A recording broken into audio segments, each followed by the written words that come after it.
അടയാളമാണ് എന്ന് ഹബീബായ ഷഫിയ റസൂലുള്ളാഹി സ്വല്ലല്ലാഹു അലൈഹി വസല്ലം തങ്ങൾ പഠിപ്പിച്ചതാണ്.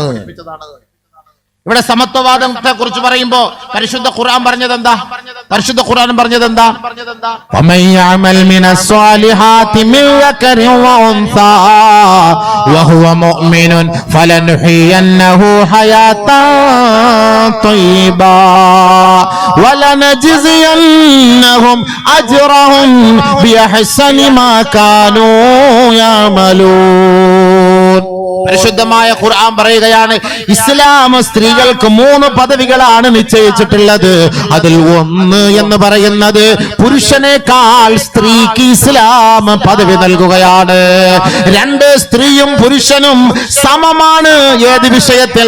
വിശ്വാസത്തിന്റെ വിഷയത്തിൽ, അവരുടെ കർമ്മങ്ങളുടെ വിഷയത്തിൽ, അവരുടെ സ്വഭാവത്തിന്റെ വിഷയത്തിൽ സ്ത്രീയും പുരുഷനും സമമാണ്, തുല്യമാണ്. 3, പുരുഷന് സ്ത്രീകളെക്കാൾ സ്ഥാനമാണ്. ഈ 3 കാര്യമാണ് പരിശുദ്ധ ഇസ്ലാം ലോകത്തോട് പഠിപ്പിക്കുന്നത്. ഒരിക്കലും സ്ത്രീയും പുരുഷനും തുല്യമാവുകയേയില്ല. തുല്യമാകും ഒരേ ഒരു സന്ദർഭത്തിൽ മാത്രമാണ്. അത് ഒന്ന് വിശ്വാസത്തിലാണ്. ഈമാൻ കാര്യം 6 ഇസ്ലാം കാര്യം 5. അത് പുരുഷനും സ്ത്രീക്കും അത് സമമാണ്. പുരുഷൻ 2 റക്അത്ത് നമസ്കരിച്ചാലും സ്ത്രീ 2 റക്അത്ത് നമസ്കരിച്ചാലും തുല്യമായ കൂലിയാണ് അവർക്ക് നൽകപ്പെടുക. സ്ത്രീ നോമ്പെടുത്താലും പുരുഷൻ നോമ്പെടുത്താലും അവർക്ക് തുല്യമായ കൂലിയാണ് അല്ലാഹു നൽകുക. സ്ത്രീ തഹജ്ജുദ് നമസ്കരിച്ചാലും പുരുഷൻ തഹജ്ജുദ് നമസ്കരിച്ചാലും തുല്യമായ കൂലിയാണ് അല്ലാഹു നൽകുക. സ്ത്രീ ഖുർആൻ പാരായണം നടത്തിയാലും പുരുഷൻ ഖുർആൻ പാരായണം നടത്തിയാലും തുല്യമായ പദവിയാണ് അല്ലാഹു നൽകുക.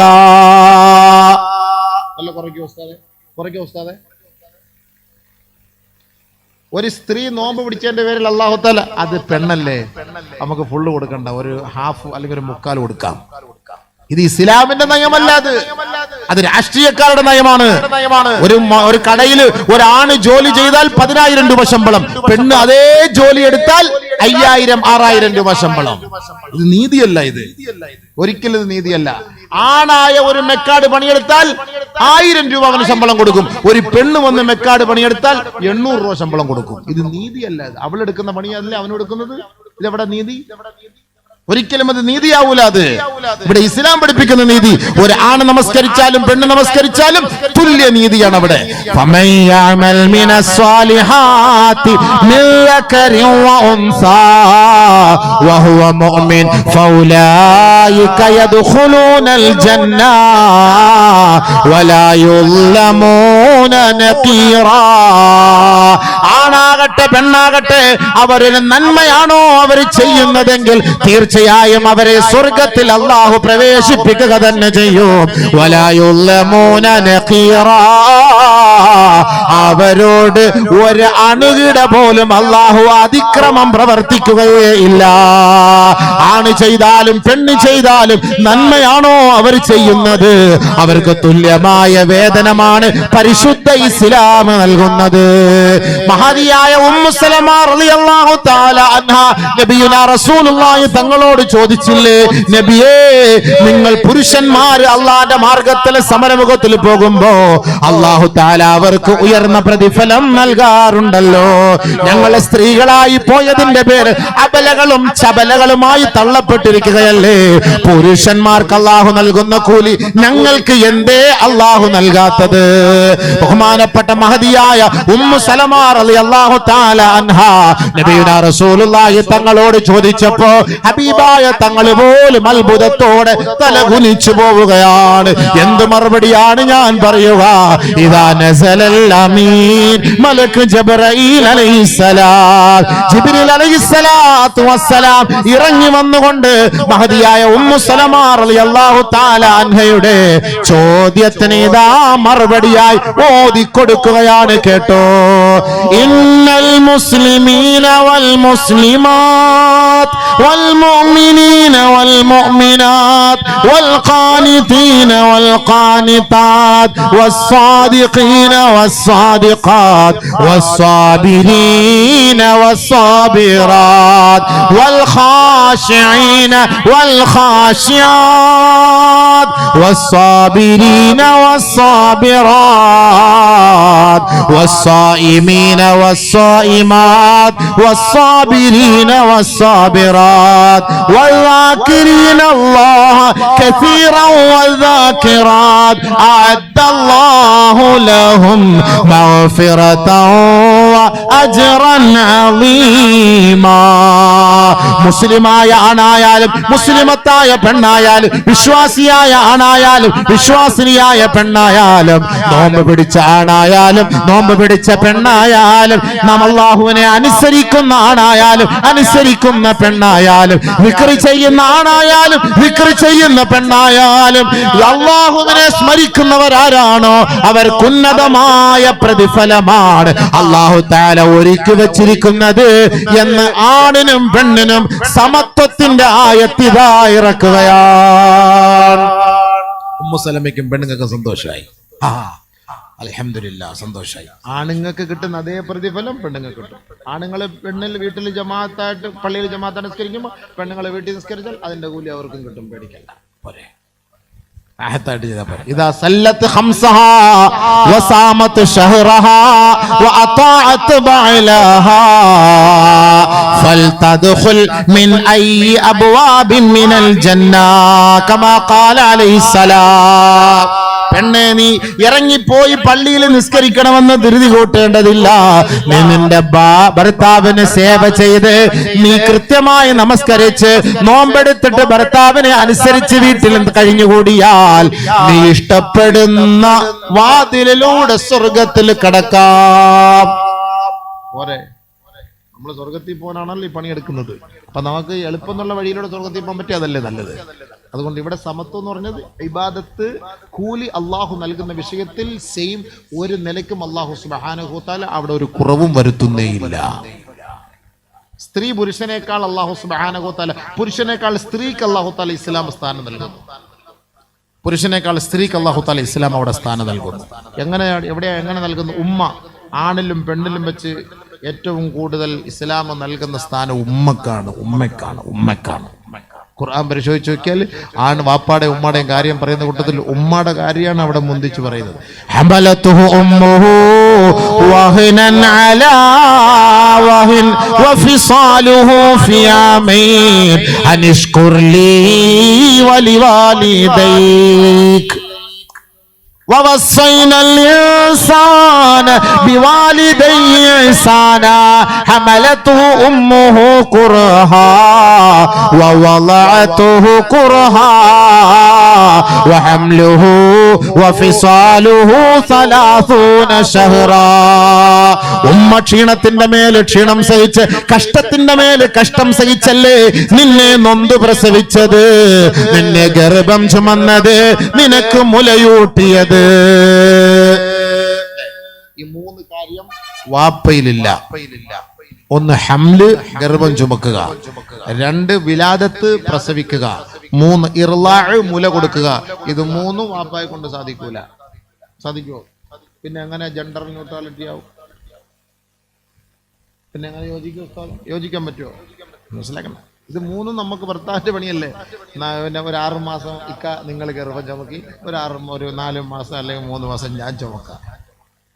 അല്ലെങ്കിൽ കുറച്ചാൾ നിങ്ങൾ പാൽ കുടിക്കും, കുറച്ചാൾ ഞാൻ പാൽ കൊടുക്കും. ചൈനക്കാരൻ അവിടെ ഈ പാലുണ്ടാക്കി വെച്ച് അവിടെ ഈ പെണ്ണുങ്ങളെ ജോലിക്ക് പോവാം. ചൈനയിൽ പെണ്ണുങ്ങൾ ജോലിക്ക് പോകുന്നുണ്ട്. പുരുഷന്മാർക്ക് ഈ പാൽ കൊടുക്കുന്ന പോലെ സുനാപ്പി ഉണ്ടാക്കി വെച്ചിട്ട് ഈ പിള്ളേരെ ഇങ്ങനെ പാൽ കുടിപ്പിക്കും ചൈനയിൽ. ഇതൊക്കെ നമ്മൾ ഈ കാര്യം പറയുമ്പോൾ നിങ്ങൾ തെറ്റിദ്ധരിച്ച് സെക്സാന്നൊന്നും കരുതരുത്. ഇതൊക്കെ ഇന്നത്തെ കാലഘട്ടത്തിൽ ഇതൊക്കെ മനസ്സിലാവും. ഇവിടെ ഉസ്താദ് എന്തെങ്കിലും പറയുമ്പോൾ അത് സെക്സാ ഉസ്താദെന്നൊക്കെ പറയും. ഇവിടെ സർക്കാർ ഇവിടെ പഠിപ്പിക്കാൻ പോവാ സെക്സ്. അന്നേരം പിന്നെ നിങ്ങൾ സർക്കാരിനെ ആരെല്ലാം കുറ്റം പറയുമോ? ആരെല്ലാം പറയുമോ?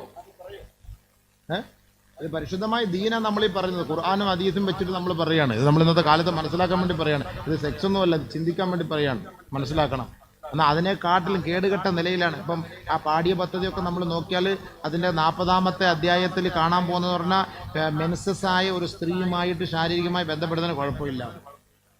അതൊക്കെ ബുദ്ധിക്ക് നിരക്കാത്ത കാര്യമാണ്. അത് ഏത് മതക്കാർ പറഞ്ഞാലും നമ്മുടെ ബുദ്ധി വെച്ചിട്ട് കൈകാര്യം ചെയ്യാന്ന് നമുക്ക് അംഗീകരിക്കാൻ പറ്റും. ഖുർആൻ പറഞ്ഞ എന്താ? യസ്അലൂനക അനിൽ മഹീദ് ഖുൽ ഹുവ അദാ ഫഅതസിലുൻ നിസാഅ ഫിൽ മഹീദ്. ഈ സമയത്ത് നിങ്ങൾ ഒരു കാരണവശാലും ശാരീരികമായി ബന്ധപ്പെടാൻ പാടില്ല, ഋതുമതിയായി ബന്ധപ്പെടാൻ പാടില്ല. ഖുർആനല്ലേ, നമ്മൾ അതിനല്ലേ അംഗീകരിക്കേണ്ടത്. നമ്മുടെ നിയമപുസ്തകം അതാണ്, നമ്മുടെ നിയമപുസ്തകം അതാണ്. അതുകൊണ്ട് ബഹുമാനമുള്ള സഹോദരങ്ങളെ, നമ്മൾ ചിന്തിക്കണം. ഈ കൊറോണ വന്നതോടുകൂടി നമുക്കുണ്ടായ ഒരു പ്രശ്നം എന്ന് പറയട്ടെ, ഓൺലൈൻ വഴിയായി എല്ലാ ബന്ധങ്ങളും. കൊറോണ നൽകിയ ഏറ്റവും വലിയൊരു പാഠം എന്തെന്ന് പറഞ്ഞാൽ ഓൺലൈൻ വഴി ബന്ധങ്ങൾ രൂഢമൂലമായി, ധാരാളം ബന്ധങ്ങൾ കൂടി. കുട്ടികൾ പഠിക്കുന്നത് ഓൺലൈനിലായി. അപ്പൊ ഇന്ന് വരെ മൊബൈൽ എന്ത് എന്ന് കണ്ടിട്ടില്ലാത്ത കുട്ടികൾ മൊബൈലുമായിട്ടുള്ള ബന്ധം സ്ഥാപിക്കാൻ തുടങ്ങി. എത്ര കുട്ടികൾ മൊബൈൽ കിട്ടാത്തതിന്റെ പേരിൽ ആത്മഹത്യ ചെയ്തു? എത്ര കുട്ടികൾ 10 വയസ്സായ കുട്ടികൾ.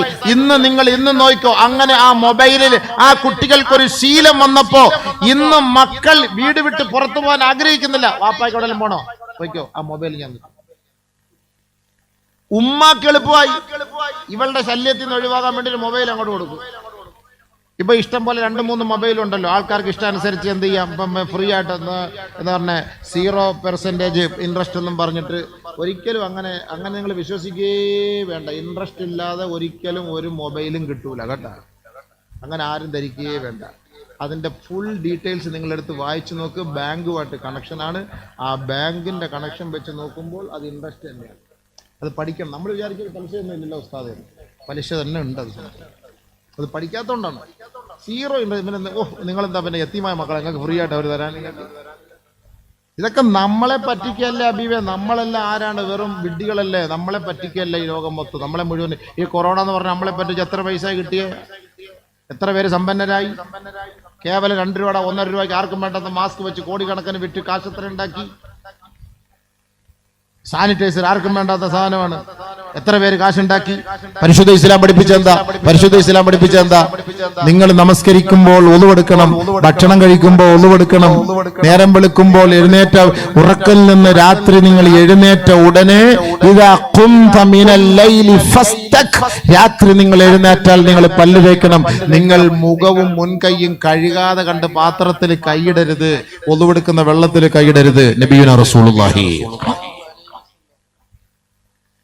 ഇപ്പൊ ഗവൺമെന്റ് പഠിപ്പിച്ചു, എവിടെ പോയാലും മുൻകൈ കഴുകണം, എവിടെ പോയാലും കൈ കഴുകണം, എവിടെ പോയാലും മുഖം കഴുകണം, വീട്ടിൽ കയറിയാലും കഴുകണം, ഇറങ്ങിയാലും കഴുകണം, ആശുപത്രിയുടെ വാതിലും കഴുകണം. കൈയുടെ തൊലിയെല്ലാം പോയി. സംഭവം ഓരോരുത്തർക്ക് തൊലി അലർജി പിടിക്കാതെ ഇപ്പൊ സോപ്പിട്ട് എത്ര പ്രാവശ്യം കഴിയും സംഭവം. 5 വഖത്ത് ഒളുവെടുത്ത പോരെ. നമുക്ക് ഇത്രത്തോളം വൃത്തിയായിട്ട് ഒളുവെടുക്കാനും ഇത്രത്തോളം ശുദ്ധി വരുത്താനും പരിശുദ്ധ ഇസ്ലാം പഠിപ്പിച്ചതുപോലെ ലോകത്ത് എവിടെയുള്ള ഇത്ര ശുദ്ധി വരുത്താൻ, കൃത്യമായിട്ട് ശുദ്ധി വരുത്തുക. മൂക്കിനകത്ത് വെള്ളം കയറ്റി ചീറ്റണമെന്ന് പഠിപ്പിച്ച ഇസ്ലാം. അകത്തെല്ലാം ഉണ്ടെങ്കിൽ താഴോട്ട് പോട്ടെ എന്നാ ശാസ്ത്രം പഠിപ്പിക്കുന്ന. മുഖം മാത്രം കഴിയാൻ മതി, മുഖവും മുൻകൈയും കഴിയാൻ മതി. പിന്നെ മൂക്കിയിരിക്കുന്ന കൊറോണ ആര് കഴിവും? മൂക്കിലിരിക്കുന്ന കൊറോണ ആര് കഴിവും? അതുകൊണ്ടാണ് ഇസ്തിൻഷാക്ക് പറഞ്ഞത്, അതങ്ങോട്ട് മൂക്കിനകത്തേക്ക് വെള്ളം കയറ്റി ചീറ്റി വൃത്തിയാക്കണമെന്ന്. കൈയുടെ നഖങ്ങൾക്കിടയിലുള്ള അഴുക്കുകൾ മാറ്റിയെടുക്കണമെന്ന്. എത്ര ശുദ്ധി വൃത്തി ഇസ്ലാം പഠിപ്പിച്ചു. നമ്മൾ പള്ളിയിൽ എന്നിട്ട് ആ പള്ളിയും പൂട്ടി ഹൗലും വെള്ളം തുറന്നു വിട്ടു, ഒന്നുമില്ല, വെള്ളി അടച്ചു പൂട്ടി. പടച്ചവനെ റബ്ബേ, കമ്മറ്റിക്കാർ കാവലിരിക്കുക. എന്തെന്നറിയോ? ആരും പള്ളി കയറാതിരിക്കാൻ. പണ്ട് കമ്മറ്റിക്കാർ ഇറങ്ങി വിളിക്കുവാണ്, പള്ളി പള്ളിയുടെ പ്രാഗുവാടാ, പള്ളി ശവിക്കടാ, കയറി വാടാ, വാടാ പള്ളി വാടാ. ഇപ്പൊ പള്ളിക്ക് സുബൈർ എന്തായാലും വരാൻ തീരുമാനം. പോടാ പോടാ. ഇക്ക നിങ്ങളല്ലേ ഇക്ക പള്ളിയിൽ വരാൻ പറഞ്ഞ?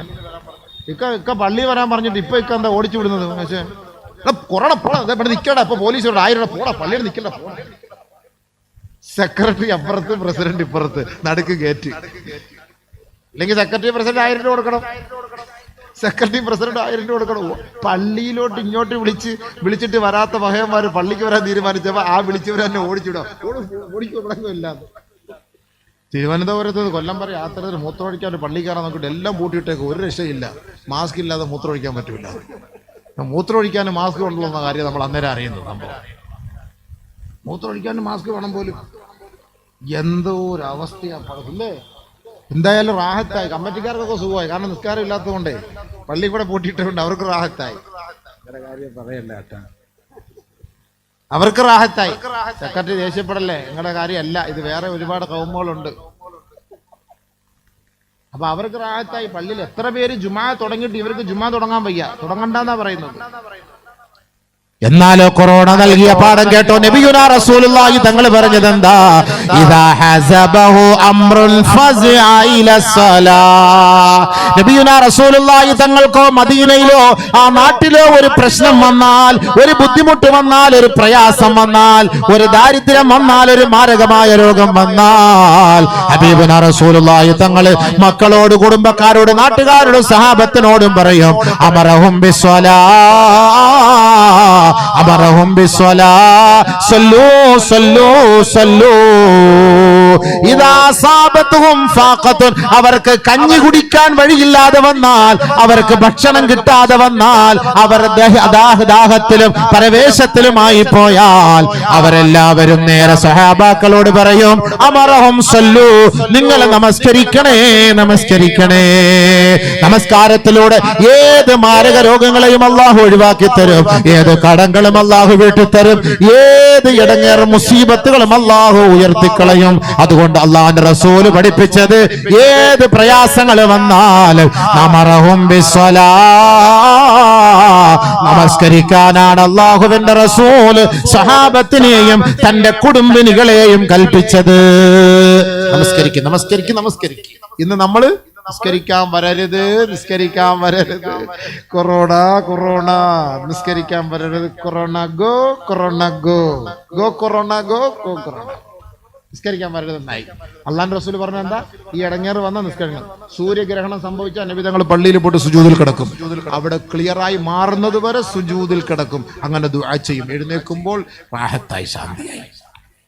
നമ്മൾ ഈ മുസീബത്ത് നമ്മുടെ നാട്ടിൽ ഇറങ്ങിയപ്പോ നമ്മളെല്ലാവരും വീട്ടിൽ മൊബൈൽ അളിയ എത്രയെന്ന് പറഞ്ഞാൽ അളിയ നോക്കുന്നത്, എന്തോ നോക്കി നോക്കി മടിപ്പിച്ച് അവസാനം മൊബൈൽ വേണ്ടെന്നായി. ജീവിതത്തിൽ ചക്ക തിന്നാത്തവൻ ചക്ക കൊണ്ട് ഫ്രൈ വരെ ഉണ്ടാക്കി അല്ലാഹുതആല. ഈ ചക്ക അത് നമുക്ക് പാടില്ല, അതൊക്കെ പാണ്ടിക്കാരന്മാർ കൊണ്ടുപോട്ടെ തന്നെ. അല്ലാഹുതആല ഇവനെ കൊണ്ട് തിരിച്ചു. ഉണക്കമീൻ കണ്ടാ ദേഷ്യം പിടുന്നവൻ ഉണക്കമീനിന് വേണ്ടി ദുആ ചെയ്യുവാൻ തഹജ്ജുദ് എഴുന്നിട്ട്, അല്ലാഹു നാളെ 1 കിലോ ഉണക്കമീനെങ്കിലും കിട്ടണേ അടച്ചവനെ. ഉണക്കമീൻ ജീവിതത്തിൽ ഇഷ്ടമില്ലാത്തവൻ ആഗ്രഹിച്ചില്ലേ? ഉണക്കമീനിന് വേണ്ടി ആഗ്രഹിച്ചില്ലേ? ഉണക്കമീൻ ആഗ്രഹിച്ചില്ലേ? സ്വന്തക്കാരെയും കുടുംബക്കാരനെയും കാണ്ട് ജീവിതത്തിൽ എപ്പോഴും വീട്ടിൽ വന്നിരുന്നാല് സ്വന്തക്കാരനും കുടുംബക്കാരനും ഒക്കെ വരുന്ന ഭണ്ഡാരകാല ഉമ്മാർ എന്നും ഇവിടെ തന്നെ വന്ന് ഇടങ്ങേറാണല്ലോ എന്ന് ഒരുത്തനും തിരിഞ്ഞു നോക്കാതെ വരുന്ന ആര്? ഭാര്യ അടക്കം. ഭാര്യ വേറെ റൂമിൽ, ഇയാൾ വേറെ റൂമിൽ. ഗൾഫിൽ നിന്ന് കഷ്ടപ്പെട്ട് പെട്ടിയായിട്ട് വരിക ഭർത്താവ്. ആ ഭർത്താവ് ഉണ്ടാക്കിയ വീട് വാതിലിൽ വന്ന് നിൽക്കുന്നു. സുബൈദ കേട്ട് യോ കൊറോണ ഗോ ഗോ, വരണ്ട, പൊയ്ക്കോളാൻ. സ്വന്തം ഭർത്താവ് ഉണ്ടാക്കിയ വീട്, ആ ഭാര്യയും മക്കളും സൂയിക്കാണ്. ഇയാളെ അവിടുന്ന് വരികയാണ്. ആ വാതിൽ നിൽക്കുന്നു.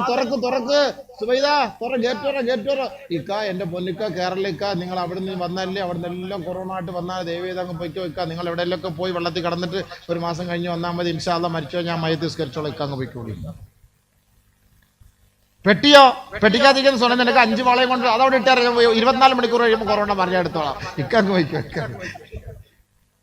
ആ പെട്ടിയോടെ വള, നിനക്ക് വള 5 വളയുണ്ട്, കുലിസുണ്ട്, പാദസരുണ്ട്, അരിഞ്ഞാണമുണ്ട്, അലിക്കത്തി, വാല, ചിമിക്കി, ഇതെല്ലാം ഉണ്ട്. അതിനകത്ത് കൊറോണ. അതിൽ പിടിക്കൂല കൊറോണ, സ്വർണ്ണത്തിൽ പിടിക്കൂല എന്ന് ശാസ്ത്രം പറഞ്ഞിട്ടുണ്ട്. ഇക്ക അതാ മതിലിന്റെ സൈഡിൽ വെച്ചിട്ട് ഇക്ക പോയിക്കോ, ഇക്ക പിള്ളേ വരല്ലേ പ്ലീസ്.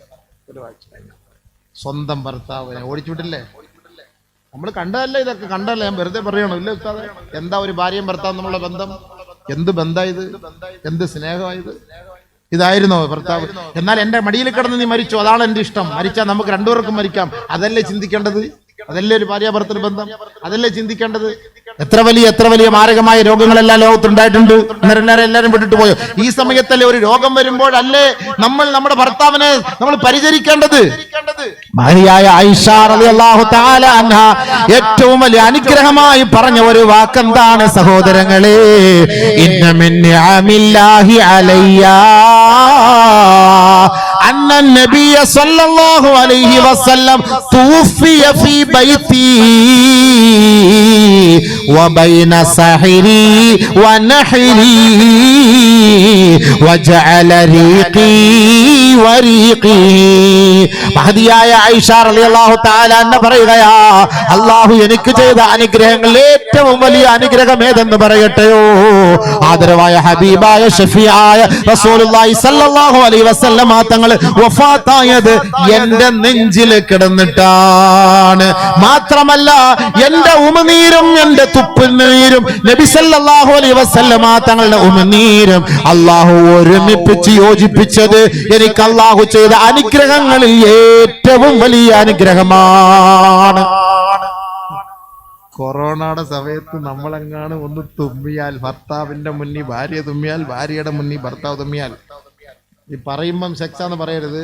ഗവൺമെന്റ് പറഞ്ഞ് നിങ്ങൾ ശാരീരികമായി ബന്ധപ്പെടണം, പക്ഷെ ചുണ്ട് തമ്മി ഉമ്മ വയ്ക്കാൻ പാടില്ല. മാസ്ക് വെച്ചിട്ട് ബന്ധപ്പെടണത് എന്തൊരു പരിപാടിയാണ് പറഞ്ഞ കേട്ടായിരുന്നു നിങ്ങള്? അങ്ങനെ പറഞ്ഞ ചിലപ്പോൾ അതിപ്പോ പറയുമ്പോൾ ആൾക്കാർ അങ്ങനെ തെറ്റിദ്ധരിക്കും. ആ പ്രത്യേക എംബ്ലം തന്നെ വെച്ചു, ശാരീരികമായി ബന്ധപ്പെടുമ്പോൾ ചുണ്ടും സ്പർശിക്കാൻ പാടില്ല ഭാര്യയും ഭർത്താവും. ഇടയ്ക്ക് ഒരു ഇരുമ്പ് കഷ്ണം എടുത്ത് വെക്കും. അത് ചൂടാക്കി വെച്ചാൽ ഏറ്റവും നല്ലതായിരുന്നു. പിന്നെ ഒരിക്കലും ചുംബിക്കണ്ടായിരുന്നല്ലോ. എന്താ തുപ്പല് ഉമിനീര് തമ്മിൽ അങ്ങോട്ട് കൊറോണ അതിൽ കൂടെ കയറി ഇതിലെ കൂടെ ഇങ്ങനെ വരുമെന്ന് പറഞ്ഞു. വേറെ ഒന്നും വരില്ല. നിബിധങ്ങൾ പറഞ്ഞെന്താ? അപ്പൊ ഈ കൊറോണയുടെ സമയത്ത് ഈ കുട്ടികളൊക്കെ പ്രസവിക്കുമ്പോൾ തൊട്ടുകൊടുക്കലില്ല. എന്താ സംഭവം എന്ന് ചോദിച്ചപ്പം കൊറോണ. ഉസ്താദിന് തൊട്ടുകൊടുത്ത ഉസ്താദിന്റെ കൊറോണ അങ്ങനെ എന്റെ കുഞ്ഞിക്ക് പിടിച്ചാല് കൊറോണ മോളെന്ന് പേര് വരില്ലേ ഇനി ഭാവിയിൽ? തൊട്ടുകൊടുക്കൽ പരിപാടിയെ ഇല്ലാതായിപ്പോയി. കൊറോണ ഇപ്പോഴും കൊടുക്കുന്നില്ല. ഞാൻ ഈ അടുത്ത സമയത്ത് ഒരു വീട്ടിൽ ഞാൻ പോയി, കുട്ടിക്കാരാ തൊട്ടൊന്നും കൊടുത്തില്ല, പാങ്ക് വിളിച്ചതേ ഉള്ളൂ, പിന്നെ സംസം വെള്ളം ഇച്ചിരി കൊടുത്തു. അതായത് ഈ തൊട്ട് കൊടുക്കാൻ കൊറോണ അല്ലേ, ഇപ്പൊ അങ്ങനെ കൊടുക്കാൻ പാടുണ്ടോന്ന്. എങ്ങനെയുണ്ട്? ആ സുന്നത്ത് പോയില്ലേ? നമ്മൾ ചിന്തിച്ചു നോക്കി. ഇങ്ങനെയാണോ നമ്മളിങ്ങനെയാണ് ധരിക്കുന്നത്? ഈ കൊറോണ എന്ന് പറഞ്ഞ സംഭവം എന്നറിയോ? നമ്മളെ നശിപ്പിക്കാൻ വേണ്ടി, നമ്മളെ കൊല്ലാൻ വേണ്ടിയുള്ള ഒരു പരിപാടിയാണിത്. ചുമ്മാ വെറുതെ പോയിട്ടൊന്ന് പരിശോധിച്ചിട്ട് കൊറോണ എന്ന് പറഞ്ഞാൽ പെട്ടെന്ന് അറ്റാക്ക് വന്ന് മരിച്ചു. എത്ര പേര് അറ്റാക്ക് വന്ന് മരിച്ചു? ടാന്ന് മലന്നടിച്ച് അവിടെ പോയി പോസിറ്റീവാന്ന് പറയുമ്പോൾ ഇതാ കിടക്കുന്നു. മനുഷ്യനെ പേടിപ്പിച്ച് കൊല്ലാൻ കണ്ടതാണ്. ലണ്ടൻ ഈ കൊറോണ സമയത്ത് ലണ്ടനിൽ ഒരു അവിടുത്തെ യൂണിവേഴ്സിറ്റിയിൽ പിന്നെ ഫുഡിൽ എന്തോ ചെറിയ പോയിസൺ ഉണ്ടായെന്ന് പറഞ്ഞു. ഒരു കുട്ടിയെ ഹോസ്പിറ്റലിലൂടെ വയറിന് എന്തോ വേദന. അങ്ങനെ കൊണ്ടുപോയപ്പോൾ പറഞ്ഞു, അത് നിങ്ങൾ എന്താ കഴിച്ചത്? നോക്കുമ്പോൾ വേറെ അസുഖമൊന്നുമില്ല, രാവിലെ എന്താ കഴിച്ചത്? ഡോക്ടർ എഴുതി രാവിലെ കഴിച്ചത് ബർഗർ 64 കുട്ടികളുണ്ടായിരുന്നു. ബർഗർ കഴിച്ചത് കൊണ്ടായി സംഭവിച്ചു എന്ന് പറഞ്ഞു. വേറെ ഒന്നും അസുഖമൊന്നുമില്ല. ഡോക്ടർ എഴുതി ബർഗർ കഴിച്ചാൽ അതല്ല, വേറെ മാർഗമൊന്നുമില്ലല്ലോ. കുട്ടി ICUവിൽ കിടക്കുകയാണ്. അപ്പൊ അതുവരെയ്ക്കും ബാക്കിയുള്ള കുട്ടികൾക്കൊന്നും ഒരു പ്രശ്നമില്ല, ഒന്നുമില്ല, ഒരു കുഴപ്പമില്ല. ഉച്ചവരെയായിട്ട് കുഴപ്പമില്ല. ഉച്ചയായപ്പോൾ ആരോ പറഞ്ഞു ആ കുട്ടി സുഖമില്ലാതായത് ബർഗർ കഴിച്ചിട്ടാണ്. രാവിലത്തെ ഇവിടുത്തെ നാസ്ത ബർഗർ ആയിരുന്നു. ഈ 64 കുട്ടികൾ ഛർദ്ദിക്കാൻ തുടങ്ങി. അതിലെ 4 കുട്ടികൾ അറ്റാക്ക് വന്നു വീണു. യഥാർത്ഥത്തിൽ അങ്ങനെ ഇല്ല, ഒരു കുഴപ്പമില്ല. എന്നാൽ അതിൽ നിന്ന് 1-2 കുട്ടികൾ വീട്ടിലേക്ക് പോയിരുന്നു. അവർക്ക് ഒരു പ്രശ്നമില്ല, കാരണം അറിഞ്ഞിട്ടില്ല ഇങ്ങനെ ഈ ബർഗറിൽ നിന്നാണ് നിങ്ങൾക്ക് രോഗം വന്നതെന്നും, അതുകൊണ്ടാണ് ആ കുട്ടി അറ്റാക്ക് വന്നതെന്നും, അതുകൊണ്ടാണ് ആ കുട്ടി ICUവിൽ കിടന്നതെന്നും, അതുകൊണ്ടാണ് ഇവർ മരിച്ചതെന്നും, അതുകൊണ്ടാണ് ഇവർ ഛർദ്ദിച്ചതെന്നും ഇതൊക്കെ അറിഞ്ഞപ്പോഴത്തേക്കാണ് ബാക്കിയുള്ളവർക്ക് പ്രശ്നമായത്. അതുവരെയ്ക്കും ആർക്കും ഒന്നും അറിഞ്ഞില്ലായിരുന്നു. ഇതൊരു ഹിക്മത്താണ്. ഇപ്പൊ കൊറോണ നമ്മൾ അറിഞ്ഞപ്പോ എത്ര പേര് അറ്റാക്ക് വന്നത്, എത്ര പേര് ആത്മഹത്യ ചെയ്തു? മണ്ടന്മാരെ, എന്നാ കൊറോണ വന്ന് നീ അങ്ങനെ ചാവ്, നീ ആത്മഹത്യ ചെയ്യാതെ. എത്ര പേര് ആത്മഹത്യ ചെയ്തു കൊറോണ എന്ന് പറഞ്ഞ് പേടിച്ചിട്ട്? ബഹുമാനമുള്ള സഹോദരങ്ങളെ, ഇതെല്ലാം നമ്മളെ ഇടങ്ങാറാക്കാൻ വേണ്ടിയുള്ള പരിപാടിയാണ്. ഒരു പറ്റം കോർപ്പറേറ്റുകളുടെ ഒരു പരിപാടികളാണ് ഇതെല്ലാം. ഇതിപ്പോ എത്ര വിറ്റു? ആർക്കും വേണ്ട സംഭവിച്ചാടെ മാസ്ക് എത്ര വിറ്റു? എത്ര പേരെ അതിന്റെ കച്ചവടം നടത്തി? എത്ര പേരാ നമ്മൾ സൂക്ഷിച്ച് മേടിച്ച് വെച്ചിരുന്നത്? നമ്മൾ തമ്മിലുള്ള ബന്ധങ്ങൾ തകർന്നു പോയി. ഭാര്യ ഭർത്താക്കന്മാർ തമ്മിലുള്ള ബന്ധങ്ങൾ, മാതാപിതാക്കളും മക്കളും തമ്മിലുള്ള ബന്ധങ്ങൾ. എത്ര മയ്യത്തുകളാണ് കുളിപ്പിക്കാൻ പറ്റാതെ, എത്ര മയ്യത്തുകളാണ് നമസ്കരിപ്പിക്കാൻ പറ്റാതെ അടക്കം ചെയ്തത്? എന്നാലോചിച്ച് നോക്കി. എത്ര മയ്യത്തുകളാണ്. മനുഷ്യന്റെ അവസ്ഥ ഇതാണ്. സ്വന്തം കൈ കൊണ്ടുപോലും തൊടാനോ എടുക്കാനോ പറ്റാത്തത്. ഇന്നും നിങ്ങൾ തിരുവനന്തപുരത്ത് വരീൻ, 64 കൊറോണ മയ്യത്ത് സ്വന്തം കൈ കൊണ്ട് കുളിപ്പിച്ചിട്ട് ഈ തിരുവനന്തപുരത്ത് പലർക്കും കൊറോണ വന്നിട്ടുണ്ട്. വരാത്ത ഒരാളിനെ ഞാൻ കാണിച്ചു തരാം. തിരുവനന്തപുരത്ത് ഞാൻ ജോലി ചെയ്യുന്ന പള്ളിയിൽ 64 കൊറോണ മയ്യത്ത് അയാൾ സ്വന്തമായിട്ട് കുളിപ്പിച്ചു. അയാൾ കയ്യിലൊന്നും സിനാപ്പി ഒന്നും ഇട്ടിട്ടൊന്നുമില്ല, കുളിപ്പിച്ചു. നമുക്ക് ആ പേടിയാ. പാമ്പ് കടിച്ചാൽ ചാവൂല. പാമ്പ് കടിച്ചു നമ്മളങ്ങനെ അറിഞ്ഞാൽ പോയി സംഭവട്ടായി. നമ്മളെ കടിച്ച് ചിലപ്പോൾ നമ്മളിങ്ങനെ പോകുമ്പോൾ എന്തെങ്കിലും എന്തോ ഒന്ന് കടിച്ചു, പാമ്പാ കടിച്ച സംഭവം, മൂർഖനായിരിക്കും കടിച്ചത്, അറിയാതെ വീട്ടിൽ പോയി നോക്കുമ്പോൾ ചെറുതായിട്ട് ചോര വരുന്നത്, എന്തോ ഒന്ന് കടിച്ചാൽ ഇപ്പൊ വീട്ടിൽ ഉമ്മ പറയും അത് വല്ല എലിയോ അല്ലെങ്കിൽ മുള്ളു വല്ലതും കൊണ്ടതായിരിക്കും, എന്നാ റാഹത്തായിട്ട് മിണ്ടാണ്ടിരിക്കും. വേണ്ട എവനെങ്കിലും വന്ന് ആ പള്ളിയുടെ പരിസരം തന്നു, അവിടെ ഒരു മൂർഖനെ ഞാൻ ഇന്നലെ കണ്ട്, അതായിരിക്കും സംഭവം, എന്നെ കടിക്കാം, തീർന്ന അയാളുടെ വഴി അപ്പളെ തീർന്നു, പിന്നെ അടുത്ത കവർ വെട്ടിയാണ്. ഇതാണ് മനുഷ്യൻ ടെൻഷൻ എന്ന് പറയുന്നത്. അതുകൊണ്ടാണ് രോഗം വരുമ്പോൾ ഡോക്ടർ നേരിട്ട് ബൈസ്റ്റാൻഡിനെ വിളിക്കുന്നത്, രോഗിയോട് പറയൂല.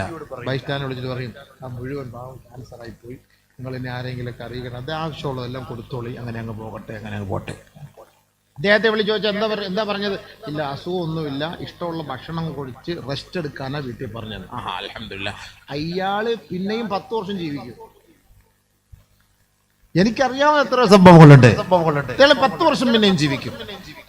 അതുകൊണ്ട് ബഹുമാനമുള്ള സഹോദരങ്ങളെ, നമുക്ക് ഒരു മനക്കരുത്തി എപ്പോഴും നമുക്ക് വേണം. നമ്മൾ എപ്പോഴും അള്ളാഹുവിലേക്ക്, നമ്മൾ എന്ത് പ്രശ്നം വന്നാലും നബിതങ്ങൾ നിസ്കരിച്ച് സുജൂദ് ചെയ്ത് ദുആ ചെയ്ത്, നമുക്കതിന് പരിഹാരമില്ലേ? നമുക്ക് പരിഹാരമില്ലേ? നമ്മൾ ദുആ ചെയ്തുകൂടെ? ദുആ ചെയ്ത് നമുക്ക് പരിഹരിക്കാമല്ലോ. ഇത് ഇന്നുകളിൽ അല്ലല്ലോ ഈ മുസീബത്തിൽ ഇറങ്ങാൻ തുടങ്ങിയത്. മദീനയിൽ ഇറങ്ങാം, മദീനയിലും മക്കയിലും ഇറങ്ങൂല എന്ന് നബി സല്ലല്ലാഹു അലൈഹി വസല്ലം തങ്ങൾ വബാ താഊൻ വരൂല എന്ന് പഠിപ്പിക്കുമ്പോൾ ഓർക്കണം, ഇത് ആ കാലഘട്ടത്തിൽ ഇതുണ്ടെന്നുള്ളത് നമുക്ക് മനസ്സിലാക്കിക്കൂടെ? അതുകൊണ്ടല്ലേ നമ്മൾ ദുആ ചെയ്യുമ്പോൾ ദുആയിൽ തന്നെ മിനൽ വബാഇ വത്താഊനി എന്നൊക്കെ പണ്ട് മഹാന്മാരൊക്കെ ദുആ ഉണ്ടാക്കി വെച്ചത് എന്താ? ഇങ്ങനെയൊക്കെ ഉള്ള സംഭവം പണ്ടേ ഉണ്ടായിരുന്നു. ഇന്നും നമ്മൾ അത് ഓതി ദുആ ചെയ്യുന്നു, അല്ലേ? നമ്മൾ ദുആ ചെയ്യുന്നു മിനൽ വബാഇ വത്താഊൻ എന്നൊക്കെ നമ്മൾ ദുആ ചെയ്യുമ്പോൾ നബി സല്ലല്ലാഹു അലൈഹി വസല്ലം തങ്ങൾ പറഞ്ഞു, നിങ്ങൾ ചെയ്യേണ്ട ബാധ്യത എന്താണ്? നമ്മൾ ചെയ്യേണ്ട ബാധ്യത എന്താ? നമസ്കാരം കഴിഞ്ഞ് നമ്മൾ അല്ലാഹുവിനോട് ചോദിക്കേണ്ടത് നമ്മൾ ചോദിച്ചിട്ടില്ല. കേട്ടോ ഹദീസ്. നബിയുനാ ശഫീഉനാ റസൂലുള്ളാഹി സ്വല്ലല്ലാഹു അലൈഹി വസല്ലം തങ്ങൾ പറയുന്നു, സല്ലല്ലാഹു അൽ അഫ്വ വൽ ആഫിയ. നിങ്ങൾ നമസ്കാരം കഴിഞ്ഞാൽ അല്ലാഹുവിനോട് ആഫിയത്തിന് വേണ്ടി ചോദിക്കണേ. ആരോഗ്യത്തിന് വേണ്ടി അല്ലാഹുവിനോട് ചോദിക്കണമെന്ന്. നമ്മൾ ആരോഗ്യം ചോദിക്കുന്ന എപ്പോഴാ?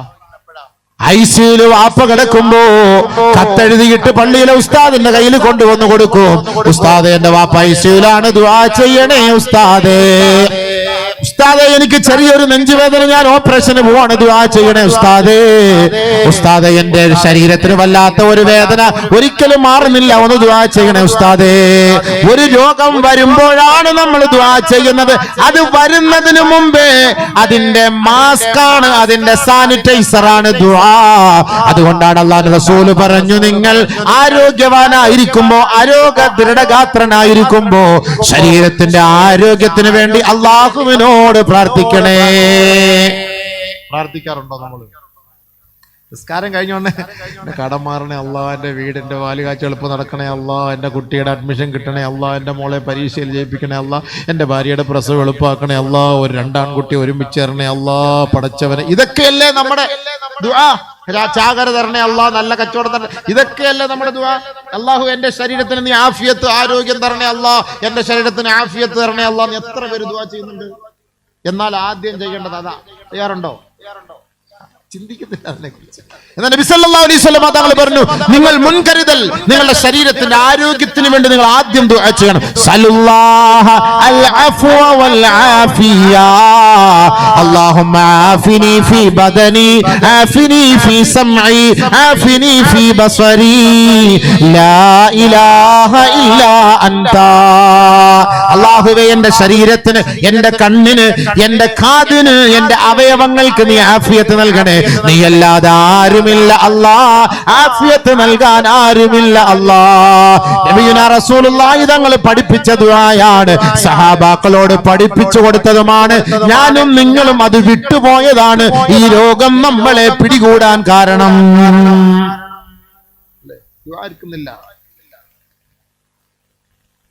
പക്ഷെ നമ്മൾ നിസ്കാരത്തിൽ അല്ലാഹു തആല അത് ചേർക്കുന്നുണ്ട്. നമ്മൾ നിസ്കാരത്തിൽ നമ്മൾ ദുആ ചെയ്യുമ്പോൾ അത് സ്വാഭാവികമായിട്ട് അങ്ങനെ ചെയ്തു പോകുന്നുണ്ട്. പക്ഷെ അതിനെക്കുറിച്ച് ഗൗരവം അറിയുന്നില്ല. റബ്ബി ഗുഫ്ർലി വർഹംനി വജ്ബുർനി വർഫഅനി വർസുഖ്നി വഹ്ദിനി വആഫിനി. എനിക്ക് ആഫിയത്ത് ആണ്. നിസ്കരിച്ചിട്ട് വേണ്ട ആഫിയത്തിന് ചോദിക്കാൻ. നിസ്കാരം ഇല്ലാത്തവൻ എപ്പോഴാണ് ഇത് ചോദിക്കുക? നിസ്കാരത്തിൽ വേണ്ട ഇത് ചോദിക്കാൻ. നിസ്കാരത്തിൽ ചോദിക്കുമ്പോൾ അള്ളാഹുവായിട്ടുള്ള മുനാജാത്താണ്. ആഫിയത്ത് എന്നാ ചോദിക്കുന്നത്. അല്ലാതെ ആംബുലൻസിൽ കയറ്റിക്കൊണ്ട് പോകുമ്പോഴല്ല ആഫിയത്ത് ചോദിക്കേണ്ടത്. ഈ ആരോഗ്യം ഉള്ളപ്പോൾ ഈ ആഫിയത്ത് നിലനിർത്താൻ ദുആ ചെയ്യണം പടച്ചവനോട്. സുബഹി നിസ്കരിച്ചിട്ട് തഹജ്ജുദ് നിസ്കരിച്ചിട്ട് ദുആ ചെയ്യണം. അതല്ലാതെ ഹൈവേ റോഡിൽ കൂടെ താഹക്ക് എവിടെ പോവാ? മിണ്ടല്ലോ, ഇപ്പൊ മിണ്ടാൻ പാടില്ല. ഡോക്ടർ പറഞ്ഞു 6 മണിക്കൂർ കഴിഞ്ഞ് മിണ്ടാവുന്ന പറഞ്ഞത്. ഇത് തന്നെ ഇയാളുടെ പരിപാടി. രാവിലെ ഇതിലെ കൂടെ പോകുന്ന കാണാം. 3 ദിവസം കഴിഞ്ഞ ആളെ കാണുന്നില്ല. ഒക്കെ നമ്മളിൽ അദ്ദേഹം എന്ത് ചെയ്യും? അദ്ദേഹത്തിന് ഇതിലെ കൂടെ ഇങ്ങനെ പോകുന്ന കൈയൊക്കെ വീട്ടി. ഈ അറിഞ്ഞില്ല നീ സംഭവം. രാവിലെ മീൻ വണ്ടി തട്ടി ആൾ മരിച്ചു പോയെന്ന്. പാവം. കുറച്ച് നാളിലൂടെ ജീവിക്കാൻ വേണ്ടിയിട്ടായിരുന്നു ഇയാൾ ഇങ്ങനെ ഓടിയത്. കഷ്ടം. എന്താ ഓട്ടം ഓടിയത്. കുറച്ചാളുടെ ഓടാൻ ജീവിക്കാൻ വേണ്ടിയിട്ട് ഓടിയതാണ്. കുറച്ച് അവസാനം എന്താ സംഭവിച്ചത്? പത്രം വന്നു, പ്രഭാത സവാരിക്കിടെ വണ്ടി തട്ടി മരിച്ചു. സൈനുദ്ദീൻ 69 വയസ്സ്. അതാ കിടക്കുന്നു. സംഭവം ശരിയല്ലേ? അവിടെ ഇച്ചിരി ഒഴിഞ്ഞ സ്ഥലത്തിലൊക്കെ പോയിട്ട് നിങ്ങൾ നടക്കുമ്പോൾ രാവിലെ മീൻ കച്ചവടക്കാരന്മാരെ മീൻ കൃത്യസമയത്ത് കൊണ്ട് എത്തിക്കാൻ വേണ്ടി ആവുമ്പോൾ സക്രാത്ത് ഹാലിലാണ് ഓടുന്നത്. ജിബിരിയിൽ പോലും ഇങ്ങനെ ഓടൂല. അപ്പോൾ അതിനനുസരിച്ചുള്ള പോക്കിൽ നമ്മളെങ്ങാനും ഇവങ്ങ എക്സർസൈസ് ചെയ്യാൻ പോകുന്ന ആളാണെന്നും പറഞ്ഞിട്ടൊന്നും കാര്യമില്ല. കിബില തെറ്റിയായിരിക്കും, പിന്നെ എവിടെയെങ്കിലുമൊക്കെ ആയിരിക്കും പോയി കിടക്കുക. അപ്പം അതുകൊണ്ട് മിണ്ടാതെ നിങ്ങൾ കടപ്പുറത്ത് പോയിട്ട് ഓടി. രാവിലെ കുറച്ച് ഏറ്റവും നല്ലത് രാവിലെ വീട്ടിൽ നിന്ന് ഒളിവെടുത്തിട്ട് സുബൈക്ക് നടന്ന് പള്ളിയിലേക്ക് പോകാം. ബെസ്റ്റ്.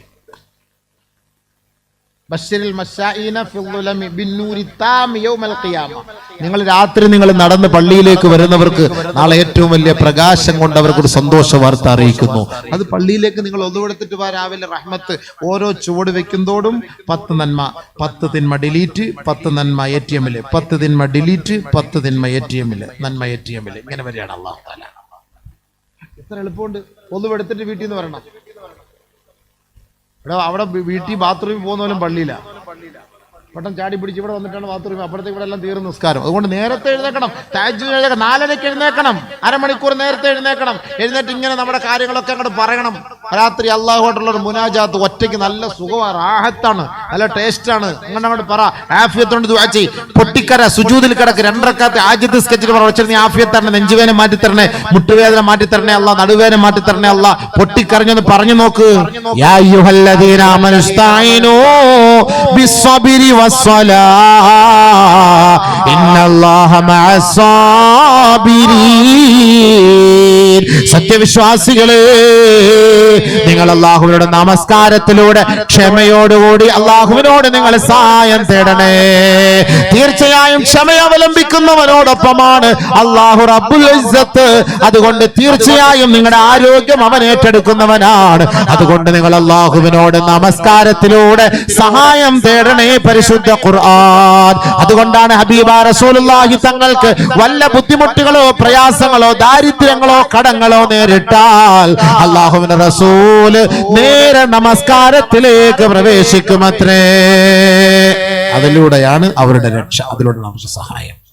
എന്ന് പറഞ്ഞാൽ നമ്മൾ പൂർണ്ണമായിട്ട് വൃത്തിയായി കുളിച്ച് റെഡിയായി കൈകാലുകളൊക്കെ കഴുകി റാഹത്തായിട്ടല്ലേ പള്ളിയിൽ പോകണം. അതാണ് ഇസ്ലാം പഠിപ്പിക്കുന്നത്. പല്ല് തേച്ചിട്ട് സുബൈക്ക് പോകണം പള്ളിയിൽ. അല്ലാതെ അങ്ങനെ സഫി പോയതോടെ വാ തുറന്നാൽ അടുത്ത ആൾ അറ്റാക്ക് വന്ന് കൊറോണ. ഇത് കൊറോണ അല്ല, അതിനേക്കാളും വലിയ ഒരു വായുവാണ് ഇത് സംഭവിച്ചത്. അതുകൊണ്ട് രാത്രി ഉറക്കൽ എഴുന്നേറ്റാൽ പല്ല് തേക്കണമെന്ന് ഇസ്ലാമാ പഠിപ്പിച്ചത്. മൂത്രം ഒഴിച്ച കഴുകണമെന്ന് ഇസ്ലാമാ പഠിപ്പിച്ചത്. നിന്ന് പെടുക്കരുതെന്ന് ഇസ്ലാമാ പഠിപ്പിച്ചത്. കൈ കഴുകാതെ പാത്രത്തിൽ കൈയിടല്ലേ എന്ന് ഇസ്ലാമാ പഠിപ്പിച്ചത്. വെള്ളം കുടിക്കണേന്ന് ഇസ്ലാം പഠിപ്പിച്ചു. രാവിലെ നിങ്ങൾ സുബഹി നിസ്കാരം കഴിഞ്ഞ ഉടനെ വെറും വയറ്റില് ഈ തേൻ ഒഴിച്ച് വെള്ളം തേനകത്ത് കലർത്തി കഴിക്കണം. നബി തങ്ങൾ അങ്ങനെ ചെയ്തിരുന്നു. നബിയുനാ റസൂലുള്ളാഹി. ഇപ്പൊ പുതിയ കണ്ടുപിടുത്ത തേൻ, കരിഞ്ജീരകവും തേനും കൊറോണയ്ക്ക് നല്ലതാണ്, ചുമയ്ക്ക് നല്ലതാണ്. ഹബീബ റസൂലുള്ളാഹി സ്വല്ലല്ലാഹു അലൈഹി വസല്ലം തങ്ങൾ പറഞ്ഞു, ഫിൽ ഹബ്ബത്തി സൗദാഇ ശിഫാഉ മിൻ കുല്ലി ദാ ഇല്ലൽ മൗത്ത്. മരണമൊഴിച്ച് എല്ലാ രോഗത്തിനും കരിഞ്ജീരകത്തിൽ ശിഫയുണ്ട്. നബിയുനാ റസൂലുള്ളാഹി. ഇപ്പൊ ശാസ്ത്രം കണ്ടുപിടിച്ചു കരിഞ്ജീരകത്തിൽ എല്ലാ രോഗത്തിനും ശിഫയുണ്ട്. നബി സല്ലല്ലാഹു അലൈഹി വസല്ലം ഡോക്ടർ മുഹമ്മദ് എന്നില്ലാത്തത് കൊണ്ട് നിങ്ങൾക്ക് വലിയ വിലയില്ല. Doctor Muhammad MA MB MBS MD CH ഒന്നും ഇല്ലാത്തത് കൊണ്ട് വലിയ വിലയില്ല. നബി സല്ലല്ലാഹു അലൈഹി വസല്ലം തങ്ങൾ പറഞ്ഞ ഇന്നത്തെ ഡോക്ടർമാർ കണ്ടുപിടിച്ചു കൊണ്ടുവരുന്നത് കരിഞ്ജീരകത്തിൽ ശിഫയുണ്ട്, തേനിൽ ശിഫയുണ്ട്. വഫീഹി ശിഫാഉൽ ലിന്നാസ്. തേനിൽ ശിഫയുണ്ടെന്ന് പരിശുദ്ധമായ ഖുർആൻ.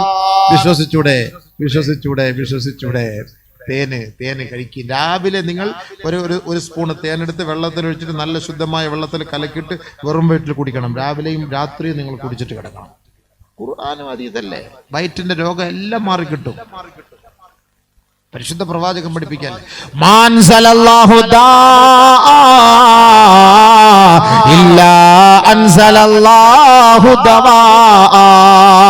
കൊറോണയ്ക്ക് മരുന്നില്ല എന്ന് പറയരുത്, എല്ലാ എബോളയ്ക്ക് മരുന്നില്ല എന്ന് പറയരുത്, എയ്ഡ്സിന് മരുന്നില്ല എന്ന് പറയരുത്.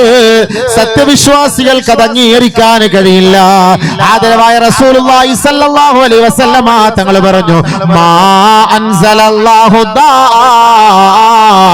ഏതൊരു രോഗമാണോ അല്ലാഹു ഭൂമിയിൽ ഇറക്കുന്നത്, ഇല്ലാ അൻസലല്ലാഹു ദവാ, ആ രോഗത്തിന് പരിഹാരമായി മരുന്നും അല്ലാഹു ഇറക്കാതെയില്ല. രോഗമിറക്കിയിട്ടുണ്ടെങ്കിൽ അതിന് മരുന്നും അല്ലാഹു ഇറക്കിയിട്ടുണ്ട്. ഇത് നബിയുനാ ഷഫീഉനാ റസൂലുള്ളാഹി തങ്ങളുടെ വാക്കാണ്. രോഗത്തിന് കൊറോണയ്ക്ക് മരുന്നില്ലായിരുന്നെങ്കിൽ നമ്മളെല്ലാം അടിച്ചു പോകും. ഇതിപ്പോ കൊറോണ വന്ന ഭൂരിഭാഗം പേര് ഇവിടെ ഇരിക്കുന്നവർ കൊറോണ വന്നവരായിരിക്കും.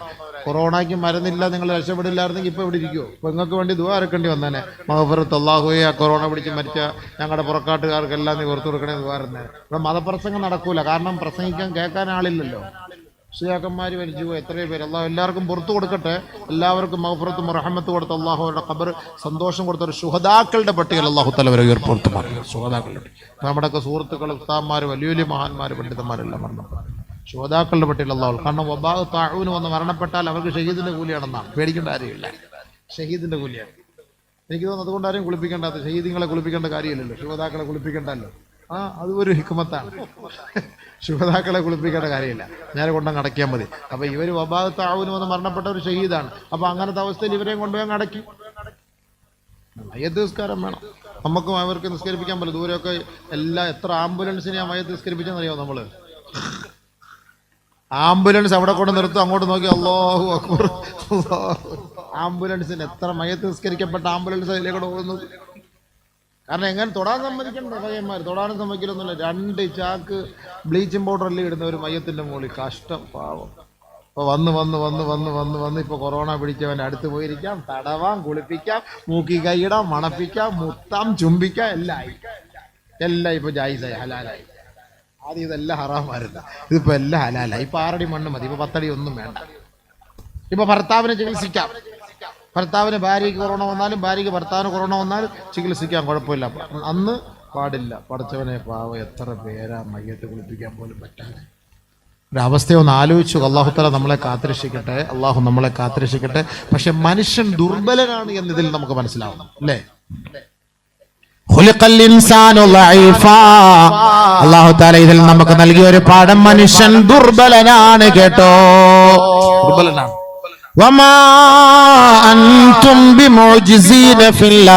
ഭൂമിയിൽ നിനക്ക് ഒന്നും ചെയ്യാൻ കഴിയൂല എന്നും, നീ നിരാശ്രയായ നിന്നെ കൊണ്ട് ഒരു കാര്യവും ഇവിടെ ചെയ്തു തീർക്കാൻ കഴിയില്ല എന്നും പരിശുദ്ധമായ ഖുർആനിൽ അല്ലാഹു തആല വ്യക്തമാക്കിയത് നമ്മൾ നേരിൽ കണ്ടത് കൊറോണയുടെ കാലഘട്ടത്തിലാണ്.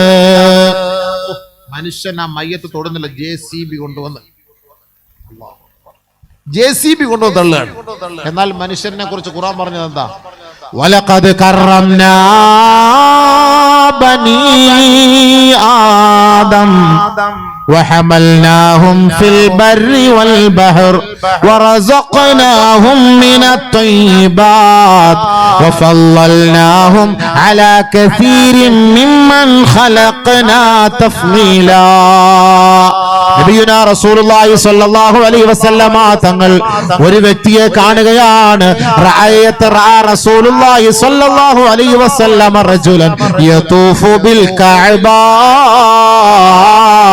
وهو يقول ما طيبك وطيب رائحتك لما غفرت لي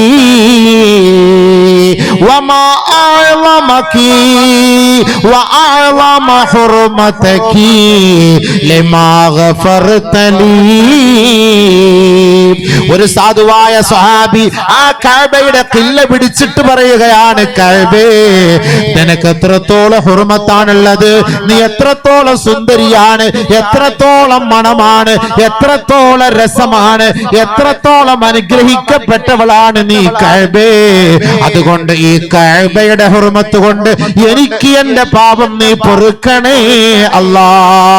റസൂലുള്ളാഹി സ്വല്ലല്ലാഹു അലൈഹി വസല്ലമ തങ്ങൾ ആ സഹാബിയെ വിളിച്ചിട്ട് പറയുകയാണ്, വല്ലദീ നഫ്സു മുഹമ്മദിൻ ബിയദിഹി ലഹുർമത്തുൽ മുഅ്മിനി ഖൈറും മിൻ ഹുർമത്തി ഹാദൽ ബൈത്ത്. ഓർക്കണേ, ഒരു മനുഷ്യൻ അല്ലാഹു തആല അവന്റെ ശരീരത്തിൽ ചെയ്തിരിക്കുന്ന അനുഗ്രഹം എന്ന് പറയുന്നത്, ഹുർമത്ത് എന്ന് പറയുന്നത് ഈ കഅബയേക്കാൾ ശ്രേഷ്ഠമാണ് എന്ന് നബിയുനാ ഹബീബുനാ റസൂലുള്ളാഹി. ഹുർമത്ത്, അതാണ് നമ്മൾ അവരുടെ ഹുർമത്ത് കൊണ്ടെന്ന് നമ്മൾ ദുആ ചെയ്യുന്നത്. അതിന്റെ ഹുർമത്തിന്, ശരീരത്തിന് നമ്മുടെ ഹുർമത്തിന് വിലയുണ്ടെന്നുള്ളതിന്റെ കാരണം അതാണ്. നബി സല്ലല്ലാഹു അലൈഹി വസല്ലം കഅബയേക്കാൾ ഹുർമത്താണ് ശരീരത്തിൽ.